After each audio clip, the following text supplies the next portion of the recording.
हरे कृष्णा, राधे राधे। कैसे हैं आप सब लोग? उम्मीद करती हूँ आप सब बहुत अच्छे होंगे। आप सभी का फिर से स्वागत है मेरे एक नए ब्लॉग में। और सुबह सुबह का टाइम है, बहुत अच्छी वाली मॉर्निंग की शुरुआत हो गई है। टीवी में मैंने भजन चला रखे हैं और साथ के साथ घर का सारा काम कर लिया है इन्हीं भजनों को सुनते सुनते। और अब जाके मैंने नहाया है। नहाने के बाद थोड़ा बहुत मैं यहाँ पे रेडी हो जाऊंगी। रेडी तो क्या होना है, गर्मी इतनी पड़ रही है, कुछ भी फेस पे अप्लाई करो उसी समय निकल जा रहा है और पसीना बहुत ज़्यादा हो रहा है आजकल ना, बहुत चिपचिपी सी गर्मी हो रही है।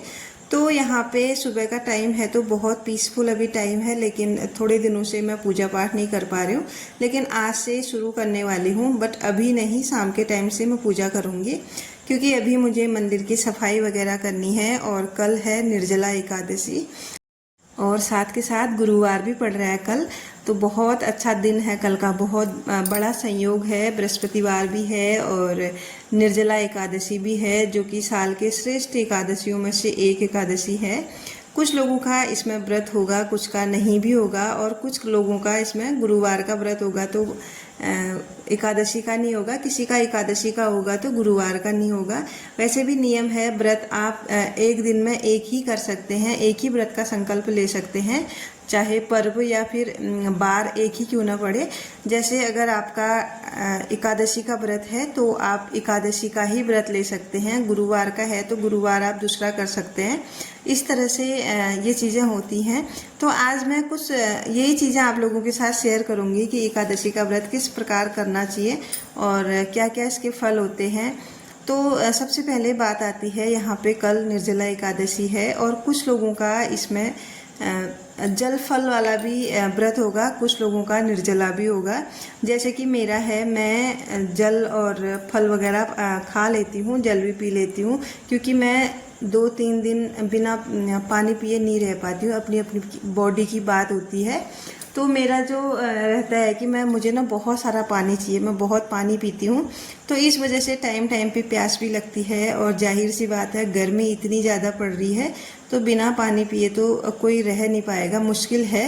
लेकिन फिर भी बहुत सारे भक्त, बहुत सारे मेरी सखियाँ होंगी जो इस व्रत को करती हैं, निर्जला व्रत करती हैं और अच्छा भी रहता है। जो कर पाता है बहुत अच्छी बात है, लेकिन जो नहीं कर पाता है अपनी शरीर की कंडीशन देख के व्रत करना चाहिए, क्योंकि भूखा रहने से किसी भी व्रत का फल नहीं मिलता।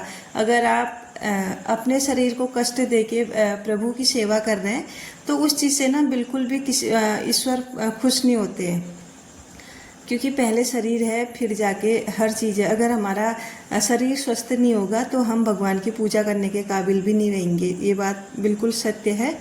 तो यहाँ पे बात आती है पहले अपनी सेल्फ केयर की। तो सेल्फ केयर सबसे ज़्यादा है, तब जाके फिर पूजा पाठ, व्रत, उद्यापन जो भी है वो रहते हैं। और जो लोग नहीं कर पाते हैं वो बिल्कुल भी अपने शरीर को कष्ट नहीं देना है। और हाँ, व्रत अगर करना ही है, सबसे पहले अपने जितने भी हमारे अंदर दोष है ना, उनका त्याग करके जो व्रत होता है उसी में भगवान खुश होते हैं। सपोज मान के चलो, जैसे किसी ने भी एकादशी का व्रत कर रखा है या फिर किसी भी चीज़ का व्रत कर रखा है, हम दिन भर भूखे हैं और हम इधर उधर फ़ोन घुमा रहे हैं या फिर इधर उधर जा रहे हैं, जो भी हमको मिल रहा है हम किसी तीसरे की बातें आपस में कर रहे हैं, दूसरे की चुगली कर रहे हैं, दूसरे के बारे में बुरा सोच रहे हैं। चलो हम कहीं नहीं भी जा रहे हैं तो मन ही मन हम दूसरे के प्रति थोड़ा द्वेष रख रहे हैं, मन में कुछ गलत दूसरे के बारे में सोच रहे हैं।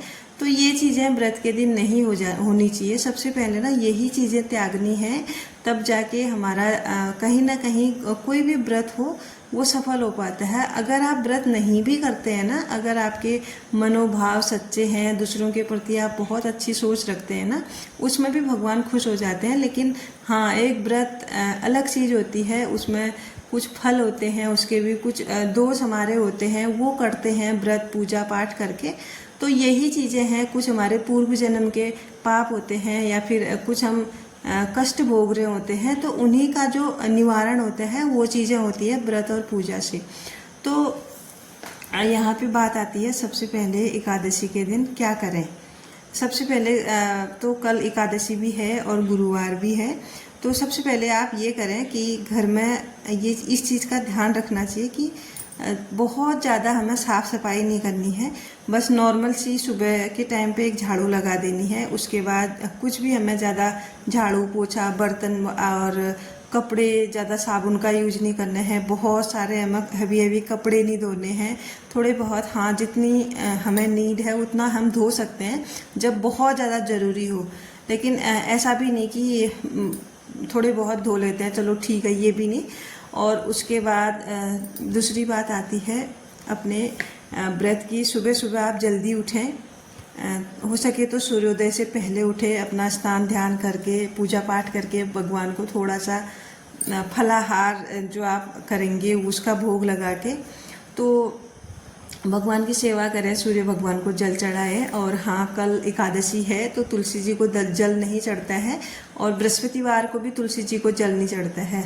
रविवार को तो नहीं चढ़ता, लेकिन बृहस्पतिवार को भी नहीं चढ़ता, और कल एकादशी है तो उसमें भी नहीं चढ़ेगा। तो इन चीज़ों का थोड़ा ध्यान रखना पड़ता है एकादशी के दिन। और हाँ, घर में हो सके तो चावल ना बनाएं। अगर कोई नहीं मानता है, किसी को रहता है कि डेली चावल खाने ही हैं, तो ऐसे में ना आप कुछ नहीं कर सकते, क्योंकि भक्ति विरोध नहीं सिखाती है। भक्ति में मतलब सबको लेके चलना पड़ता है। कहने का मतलब यह है कि अगर आपको कोई बोल रहा है कि नहीं चावल ही खाने हैं, तो आप उसमें ना उसका वो नहीं करेंगे, नहीं मैं नहीं बना सकती हूँ, आज व्रत है, इस तरह से। ज़रूरी नहीं है हर किसी के भाव एक जैसे हों, हर कोई माने इन चीज़ों को, लेकिन जो माने उनके लिए सही है। अगर जो नहीं मानते हैं ना, उनका विरोध भी नहीं करना है, बस जो कह रहे हैं उनकी ज़रूरत हमें पूरी कर देनी है, क्योंकि हम एक गृहस्थ जीवन में रहते हैं, हमें सबकी इच्छाओं की पूर्ति करनी होती है। क्योंकि हम व्रत उपासना भी कर रहे हैं ना, तो अपनी ही फैमिली की खुशी के लिए कर रहे हैं, अपनी फैमिली की खुशहाली के लिए कर रहे हैं, ये बात भी सत्य है। और उन्हीं का अगर हम निरादर उन्हीं का मतलब हम नहीं बना सकते, हम नहीं कर सकते ये चीज़ें, आज इस तरह से बोलेंगे तो उन्हीं का दिल दुखेगा, और फिर किसी व्रत या फिर किसी नियम का कोई फल हमें नहीं मिलने वाला है, ये बात भी बिल्कुल सत्य है। तो इन चीज़ों का बिल्कुल ध्यान रखना पड़ता है व्रत आदि में।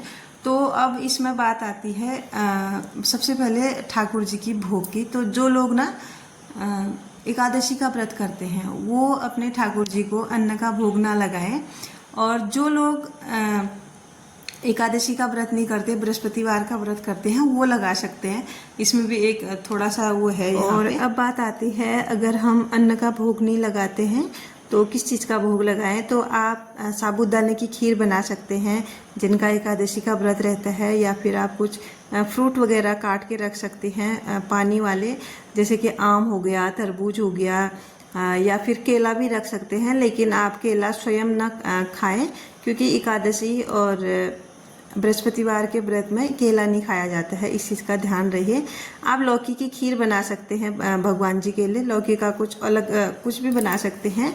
और गाजर, मूली, इस तरह की चीज़ों का थोड़ा सा ध्यान रखें कि उनको भोग न लगे। कई बार हम गाजर का हलवा इस तरह का भी कुछ भोग लगा देते हैं, तो इन चीज़ों का ध्यान रखना ज़रूरी है। होने को वो फलाहार ही होते हैं, लेकिन गाजर जो है ना थोड़ा सा वर्जित है, क्योंकि जो ज़मीन के अंदर जो चीज़ें उगती हैं ना वो भगवान के भोग के लिए वर्जित हैं, इसीलिए इन चीज़ों का वर्जन किया गया है यहाँ पे। और अब जो अन्न का भोग लगा सकते हैं वो तो बिल्कुल कुछ भी लगा सकते हैं, सात्विक मीठा पूरी बना सकते हैं, मीठी वाली पुए बना सकते हैं, माल पुए बना सकते हैं, कुछ भी बना सकते हैं, हलवा बना सकते हैं। तो उनके लिए तो आसान है, लेकिन जो व्रत करते हैं ना उनके लिए थोड़ा सा टफ है।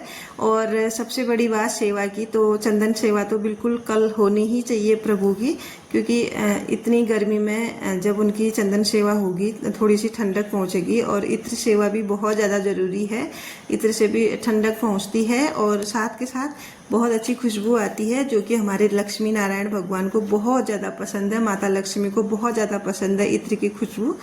तो इन चीज़ों का थोड़ा सा ध्यान रखना पड़ता है, और बाकी आपका व्रत बहुत अच्छे से जाएगा। और व्रत के दिन ये चीज़ ध्यान रहे कि जितना हो सके ना आप नाम सुमिरन करें, भगवान का भजन सुने, उनका नाम जप करें जितना हो सके, और जितनी हो सके प्रभु की सेवा करें, बस आपका व्रत पूर्ण हो जाएगा। और द्वादशी को इसका उद्यापन होता है व्रत का, वो तो आप लोगों को पता ही होगा। और उसमें भी आप लोगों को जब आप पारायण करोगे, सुबह सुबह थोड़ा जल्दी उठना पड़ता है उस दिन भी, तो सुबह जब पारायण करोगे उसके पारायण के बाद जो लोग अन्न वाले हैं वो थोड़ा सा चावल खा सकते हैं। चावल लेके थोड़ा और प्रसादी वगैरह तुलसी पत्र लेके अपना व्रत खोल सकते हैं। और जो लोग निर्जला करते हैं वो तुलसी पत्र और थोड़ा सा जल लेके अपना व्रत तोड़ सकते हैं। यहाँ पे अपना जो उद्यापन है वो कर सकते हैं एकादशी का। तो यही कुछ बातें हैं जो ध्यान में रखने योग्य हैं। और हाँ, एक बात और, अगर हम द्वादशी को उद्यापन कर रहे हैं तो द्वादशी को भी आप लोग बिल्कुल सात्विक खाना खाएंगे, प्याज लहसुन वाला नहीं खाएंगे। व्रत अगर आपका खुल भी गया है तो बिल्कुल घर में ना प्याज लहसुन बनाना ना ही खाना है, बिल्कुल सात्विक सा खाना खाना है द्वादशी के दिन भी। तो कुछ छोटी छोटी सी बातें हैं जिनका ध्यान रख के हम अपना व्रत बहुत अच्छे तरीके से कर सकते हैं। और अब जाके आ जाती हूँ मैं ब्लॉग में। तो आज क्या था कि मुझे ना मंदिर की सफाई करनी थी। बहुत दिनों से पूजा पाठ नहीं हो रही थी, पिछले 4-5 दिनों से। इस वजह से मैंने आज पूरा मंदिर जो है ना बिल्कुल अच्छे तरीके से साफ़ कर लिया है। और उसके बाद जितने भी भगवान जी हैं उनको स्नान करा के बाहर ही अभी रखा है। बस मंदिर की क्लीनिंग कर दी और थोड़ा सा आज मैंने उसमें चेंजेस किए हैं। मैंने ना थोड़ी जो लाइट आती है ना, ये जो किचन में लगा रखी है वो मैंने मंदिर में लगा दी, क्योंकि लाइट प्रॉपर नहीं हो रही थी वहाँ पे। तो ये लाइट मैंने वहाँ भी लगा दी है आज, और बहुत अच्छा लग रहा था। अभी आपको मैं लास्ट में फाइनल लुक दिखाऊंगी उसका, क्योंकि अभी जो है ना आधा अधूरा मैं छोड़ के किचन में आई हूँ और मुझे बच्चों के लिए खाना भी बनाना है। जो मैंने ये राजमा बना रही हूँ मैं, ये राजमा मैंने सुबह में ही बॉईल करके रख दिए थे, क्योंकि दोपहर में ना ऐसा होता है कि गर्मी भी पड़ती है। अगर आप गैस में खाना बना रहे हैं तो पूरे घर में गर्मी सी हो जाती है। इसी वजह से मैं जब भी दाल बनानी होती है मैं सुबह ही दाल बॉईल करके रख देती हूँ नाश्ते के बाद, ताकि दोपहर में ना इतनी गर्मी पड़ती है, उतनी गर्मी में मुझे थोड़ा कम गर्मी लगे खाना बनाने के लिए। और जब तक मेरी दाल बन रही थी तब तक ना मैंने मंदिर के जितने भी कपड़े निकले थे, भगवान जी के आसन कपड़े वगैरह, उनको धो के धूप में डाल दूंगी। और टाइम अभी 2:30 बजे का हो रहा है और दोपहर में काम करना बहुत बड़ा टास्क हो जाता है, बहुत बड़ा। इतनी गर्मी हो रही है चिपचिपी सी, और ऊपर से धूप लगी थी छत में। इसके बाद मैं आ गई हूँ नीचे। तो सबसे पहले अब खा लेते हैं खाना, क्योंकि भूख भी लग गई है सुबह से। और अगर राजमा चावल बने हैं तब तो जल्दी जल्दी खा लेने चाहिए, क्योंकि राजमा चावल सबके फेवरेट होते हैं। तो यहाँ पे अब जाके मैं इस वाले रूम में आई हूँ, और कुछ सामान मैंने यहाँ से भी निकाला था। तो ये भी बिल्कुल अलमारी ना फैल सी गई थी उस समय, बस सामान को निकालो और चीज़ों को छोड़ दो वाला हिसाब रहता है। तो ये अलमारी मैंने सेट कर ली है, और साथ के साथ ना सारा घर फैल गया था। तो मैंने एक बार झाड़ू लगाया, उसके बाद पोछा लगाया। और वैसे भी कल झाड़ू पोछा होना है नहीं, झाड़ू तो लगाऊंगी लेकिन पोछा नहीं लगाऊंगी। तो कल का काम भी मैंने अभी के टाइम पे कर लिया है, कल सुबह का काम भी। तो जब तक मैं झाड़ू पोछा और सारे घर की सेटिंग वगैरह कर रही थी, तब तक ना 4 बज गया था। आज सोते सोते मतलब 4 बजे मैं थोड़ा सा लेटी हूँ, क्योंकि अब थकान भी लग जाती है। गर्मी इतनी हो रही है, कुछ करने का मन ही नहीं करता इतनी गर्मी में। वैसे और दिनों में शाम के 4 बजे उठ जाती हूँ सोने के बाद, लेकिन आज 4 बजे सोई हूँ। तो फिर भी थोड़ा बहुत सोई, उसके बाद फिर मैं और उठ गई थी, क्योंकि अभी मंदिर मेरा ना कंप्लीट हुआ नहीं था। और यहाँ पे बच्चे भी लगे हुए हैं, मैं भी लगी हुई हूँ, फिर भी मतलब बहुत सारी छोटी मोटी चीज़ें निकल के आ जाती हैं। और अब मैं आप लोगों के साथ शेयर करूँगी मंदिर का फाइनल लुक। और कान्हा जी भी आ गए थे शाम को फिर। तो मिलती हूँ आपको नेक्स्ट ब्लॉग के साथ, तब तक के लिए बने रहिएगा मेरे साथ। और अगर चैनल पे नए हैं तो ज़रूर से चैनल को सब्सक्राइब कीजिएगा। वीडियो पसंद आई होगी तो लाइक भी कीजिएगा। तो ये रहा मंदिर का फाइनल लुक। और जब तक मंदिर में मेरे कान्हा जी नहीं आते ना, तब तक बिल्कुल ऐसा लगता है पूरा घर मंदिर सोना सोना सा। तो आज ये आ गए हैं तो घर में एक रौनक सी आ गई है। सभी को राधे राधे।